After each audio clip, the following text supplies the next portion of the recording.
Hello and welcome to another episode of Star Wars Minute. It's your daily podcast where we analyze, scrutinize, and celebrate The Last Jedi, one incarcerated minute at a time. I'm Alex Robinson from alexrobinson.fun. I'm Pete the Retailer from PeteTheRetailer.com. And I'm Jordan D. White from The Dark Side. What's it? Exegor? What was the planet? The Exegol. Exegol. Not Exodor. Exodor's from Mork and Mindy. From Mork and Mindy. Yeah. Anyway, welcome to minute 65 of The Last Jedi. Minute 65 starts off with DJ saying, "Thief, I can do it." And then it ends a minute later with, as promised, them escaping their jail cell on Canto Bight. I'm going to start mixing in like in between all of DJ's lines because he's DJ. So it should be like, thief. I thought you were trying to imitate his stutter. No. That would be, would I like it more or less if he had like record scratches?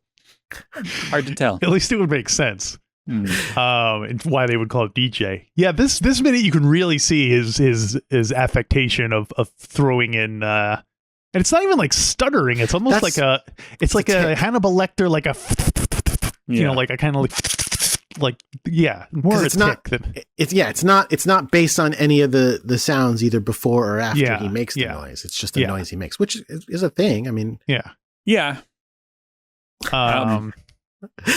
It's just not a thing that, as far as I know, it's not a thing that Benicio del Toro does in real life, and I don't like it with this. I would assume he doesn't do it in real life. That would be strange. I don't know. If I will feel bad in this movie if that he really does do that. And but then why would he only do it in this movie and not in every movie? Because they're like, oh, just go for it. You could be yourself. Oh. I don't remember him doing that as the collector. No, yeah. Or, I was looking up, there's a handful of his, was trying to remember where I first remembered him from. Oh, Usual Suspects for me, for sure. Yeah, Usual Suspects. Usual Suspects. Where his thing was you can't understand him, right? I thought I saw that late, though. Oh. So what did I see him in something else first? I don't know. The Wolfman? Oh, maybe Fear and Loathing. Did I see Usual Suspects after Fear and Loathing? It's a great movie, too. I think it might have been Fear and Loathing in Las Vegas. I loved that one. And then, boy, he was at The Way of the Gun, Traffic, Snatch, a bunch of stuff in 2000. So he really... How did he play in Snatch? Snatch, he was Frankie Four Fingers. I don't remember it well enough. I liked that movie a lot as well. I just don't remember the characters, I guess.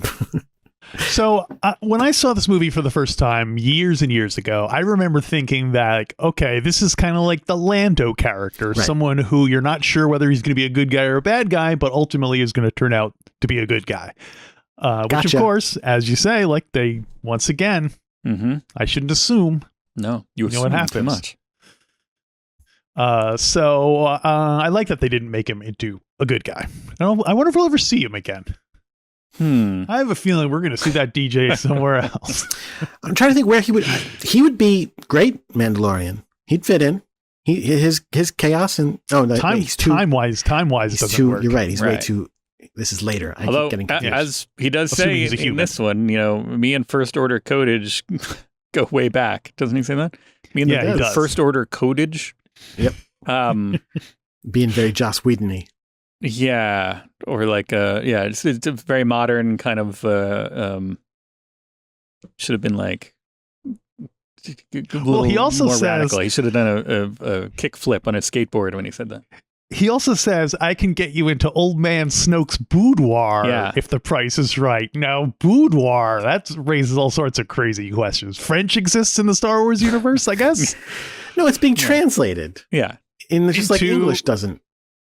Into our cultural idiom. I mean. So it doesn't translate into English. It doesn't say I can get you in old man Snoke's bedroom. It keeps the kind of... Boudoir is a English word. I mean, it's a French word, but it's a French word that has been adapted into English. I guess so. Well, it certainly conveys a certain level of snottiness or like highfalutenness. Right.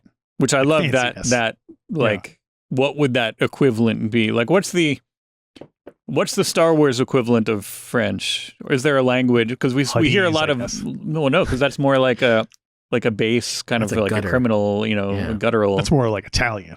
Hey, come on. But yes, it probably is like Italian. Well, yeah. Alderanian or something. Yeah, or something. Diplo speak. Diplo speak. There you go. But I mean, it makes sense though for him to talk about his boudoir. This is the movie where we see Snoke wearing gold pajamas, and slippers. Yeah, so I'll buy him in a boudoir for sure. Yeah, imagine what his boudoir would look like. Do you think he has like a waterbed? Oh boy, that waterbed that he goes in, like he floats in it because he's Well, that's what I was gonna say, which makes it like the whole thing is even crazier, like that because he's a freaking clone. So like it's like this is the clone with like fancy schmancy tastes. Yeah. The Emperor's going, I don't care about things. And he's like, well, we'll put the part of you that does care about that sort of thing into a clone. Well, yeah. Is he programmed to like that kind of stuff? Or was Palpatine like, I'm spending a fortune on gold pajamas and waterbeds? Well, I'm going to keep... my interpretation of this is that Darwak, Palpatine's assistant from remember he was like Jonathan from 30 Rock that we were hypothesizing that Darwak is the kind of harried Rhodian assistant from the prequels. He still works for Snoke, for Palpatine this whole time, and so he's the one who's kind of he's more. They're like, I don't know, Rhodian? give him what you want, and he's like, okay, and he's like, let's make him. He likes fancy pajamas, and he's like having fun with it on the computer. Yeah, I think are you thinking of the blue guy?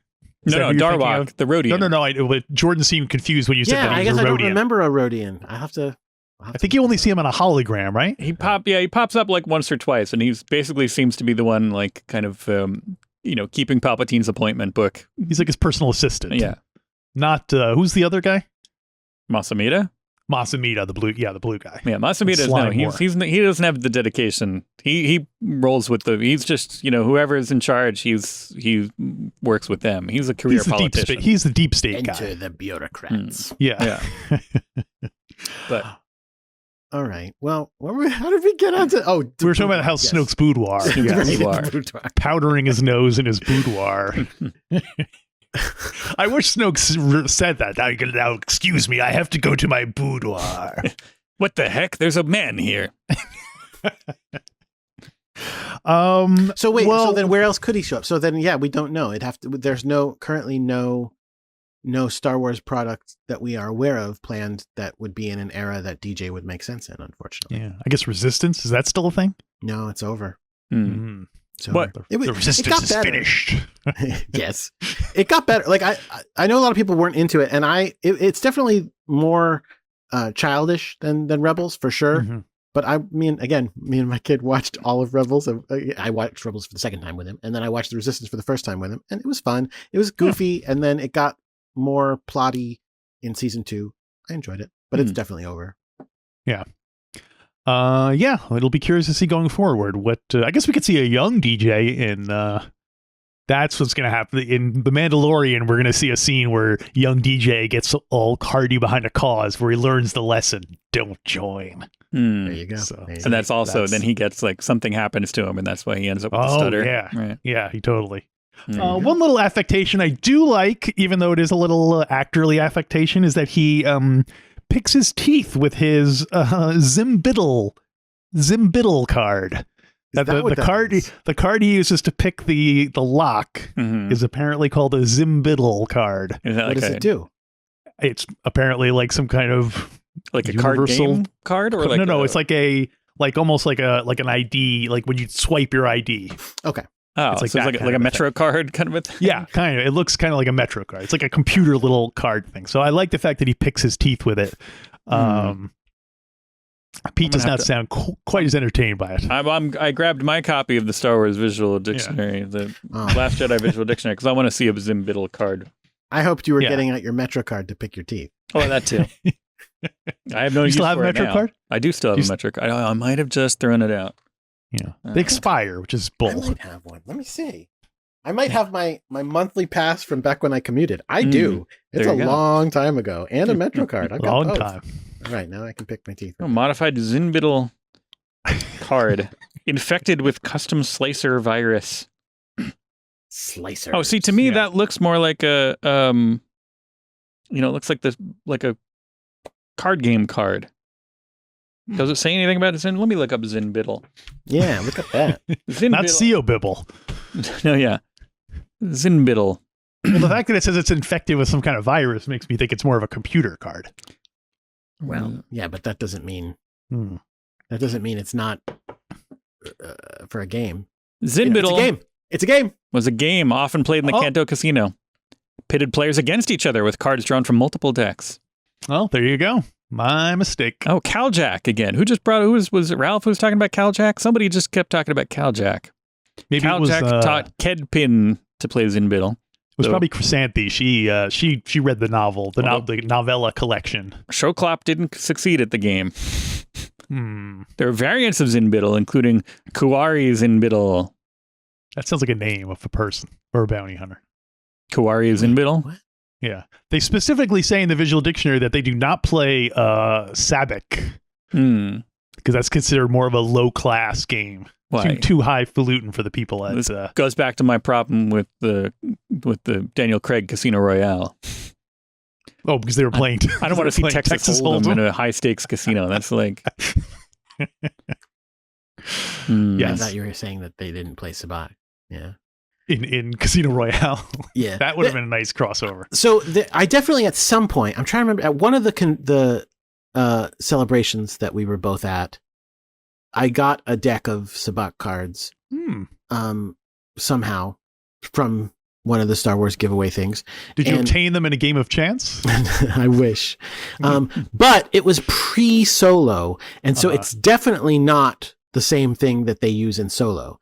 And I definitely tried to play it at one point, and I actually succeeded at figuring out a way to play it, but it doesn't come with rules. It was kind of like, you got to figure something out.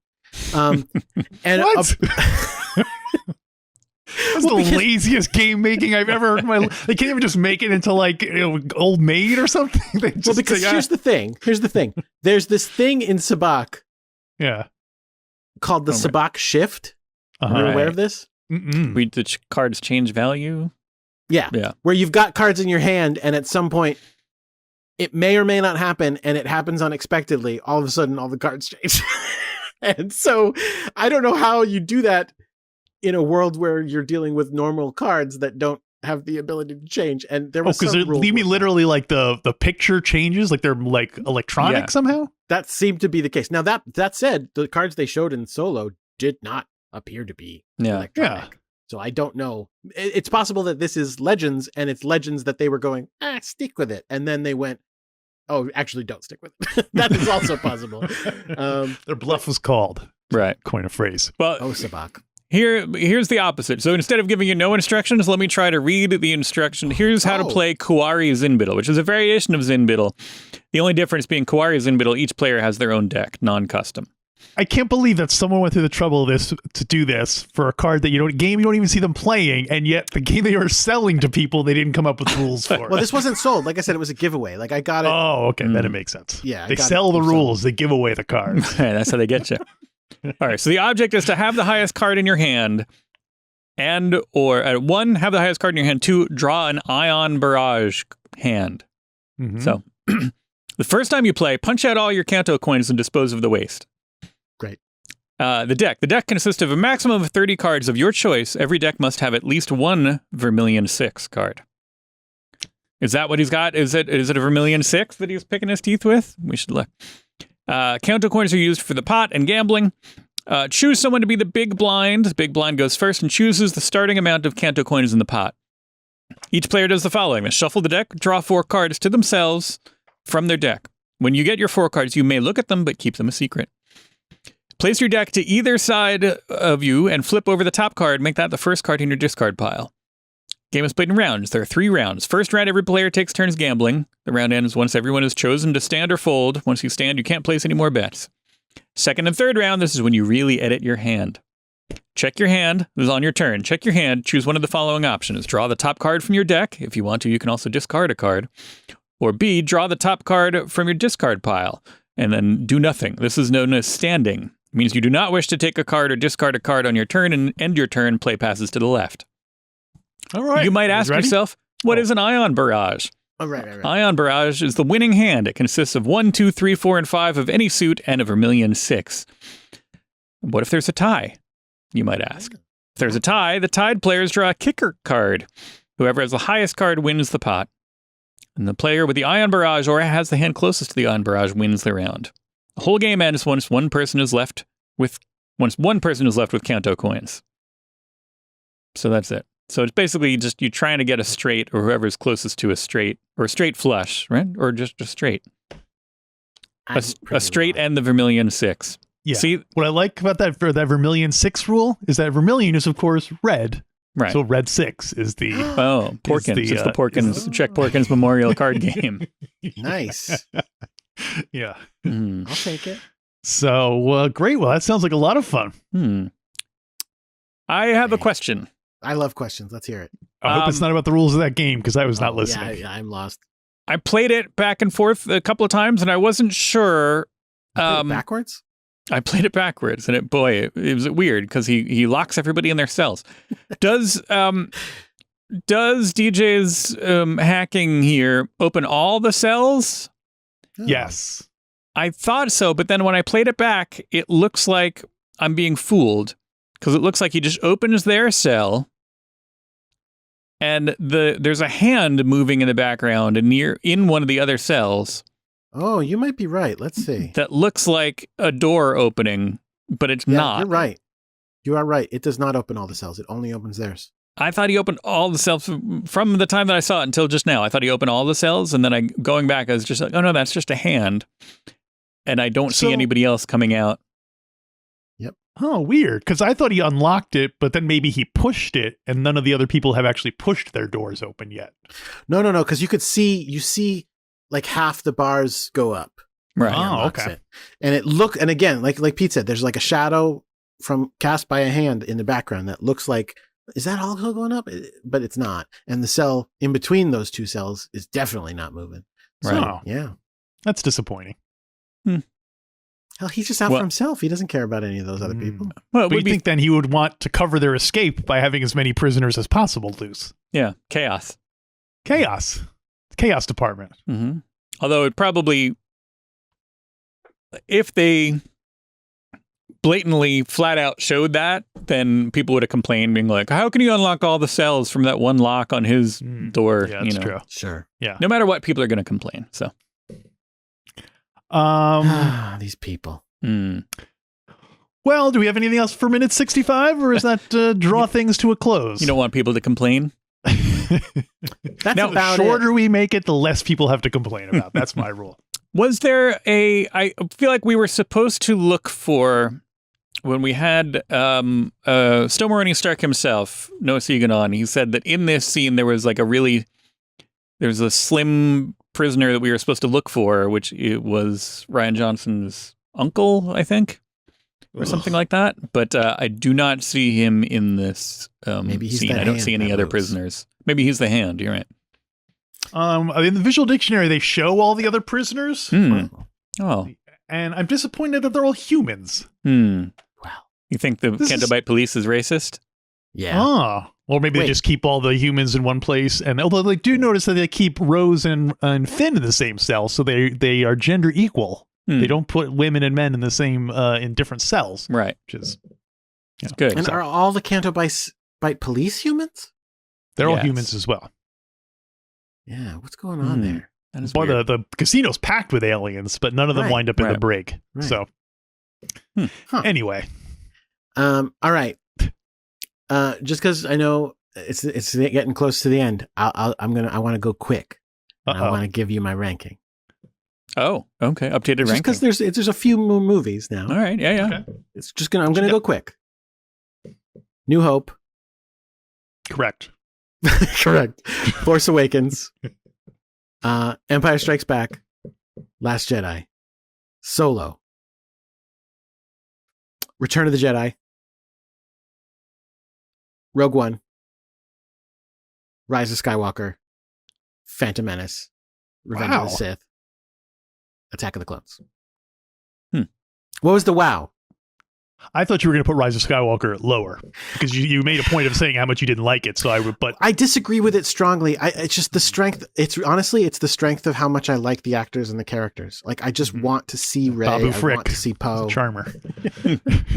I want to see I want to see Kylo. Like, well, again, we'll talk about it in years. But like all the Rey and Kylo stuff in that movie, for the most part, I like. I'm not a huge fan of the Palpatine twist at all. I'm not a huge fan of. I don't like the things they didn't follow up on. I haven't read the leaked script though. Have you guys read the leaked script? No. I thought about reading it. I just never got around to it. I figure, what's the point? Like, I'm either going to read it and be like, yeah, that would have been a better movie. So like, but things on the page don't, it always would have been different by the time it got there. Yeah. It's not fair, not a fair comparison. Right. 1-to-1. And I love Rise of Skywalker. You love it. I do. Loves it. I didn't know that. I didn't know that. Yeah, to me, honestly, marry it. The Palpatine twist is just something I couldn't really get away from. You're doing the Palpatine twist every time you say it. But J.J. Abrams is a really good filmmaker and especially good at making scenes that make you feel things. And so there's definitely some great scenes in there that make me feel things for sure. There are just a couple of big beats that I'm like, I wish that was different. And again, I don't like the places where it pulls against this movie so hard. Now, there are fans of... I am a fan of Force Awakens, but I've heard other fans of Force Awakens who felt that this movie pulled against that too hard. They don't like the places where it zigged, where they thought it was trying to zag. Namely, the two big ones being Rey's parentage, right? Which I also am not a fan of in Rise of Skywalker. Rey's parentage and the Snoke. A bunch of stuff. Kylo Ren, who Snoke is. Kylo Ren being a jerk for liking Darth Vader and a bunch of stuff. Yeah, but I see. I don't know. I don't feel like that. Well, I don't feel like any of the things in this movie really go against it. Like I feel like they grew from it in a way that isn't a no. Like even this. Well, my big thing on the Force Awakens after the Force Awakens came out, before this came out, was that when people were obsessing over who are Rey's parents and when people were obsessing over who is Snoke, my answer to both questions was, who cares?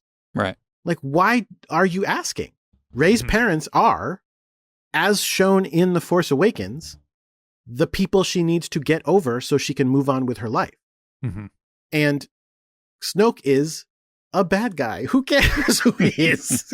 who was Palpatine? Some guy. Like, okay, this is another guy. Don't worry about it.